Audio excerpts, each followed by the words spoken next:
Joining us now is John Abel, New York bureau chief for Wired.com. John, good morning. Good morning. Thanks for being here. My pleasure. Wow, and talk about the power of social media. How about that? Once again, a score one for the internet. Yeah, I mean, you think that this all ended so quickly because of this huge outpouring of anger online. I mean, 10-1, the messages were against Susan G. Komen on its own Facebook page. Yeah, there was volume. There was also gravitas. You had the mayor of New York, Mayor Bloomberg, and lots of other people saying this is an outrage.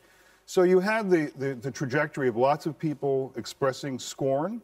But actually, I think it saved Komen because they were able to see so much blowback so quickly, they were able to process that information and come to what many think is a very wise decision to just say, we got it wrong. We're not doing this anymore.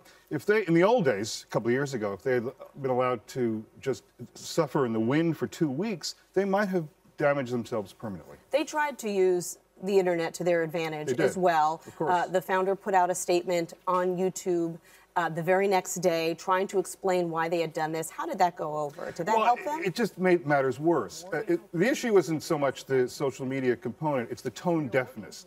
So what Komen was able to do was to say, look, this isn't working. We clearly have gotten this wrong somehow. And by definition, wrong is people don't like us for it, especially for a charity, whether or not you believe in what they're doing or what they're not. Wrong, by definition, is people don't like this and they're going to not donate anymore. So they got it right by virtue of being able to see how many people disliked what they were doing. One of the things I didn't understand is there are a lot of people in this country who are anti-abortion rights.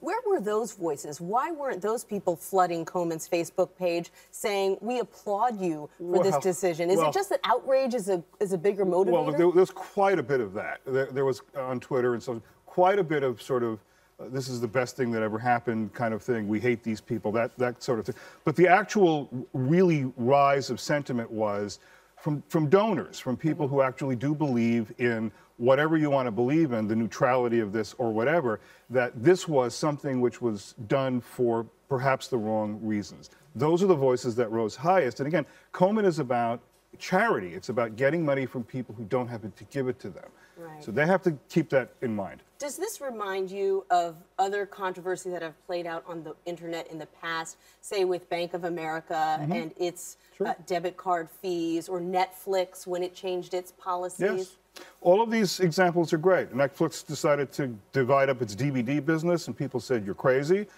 Bank of America raised fees, which in the old days would have been on page 92 in terms of service that nobody would have read. Right. In hours, it was gone. You had the rejection by Congress of 2 bills which were nearly ready to pass that would have changed the internet in very important ways. We can't get into that. Boom, gone. We had the Arab Spring. Boom, gone. So what's happening is the information is so rapid, so accelerated, so available to everyone. There's no doubt what's going on in the psyche of civilization anymore. So you have more pure information to decide what to do. And it gives everyone the power to affect their organizations. John Abel of Wired Magazine, thank you so much for coming in this morning. We really appreciate it.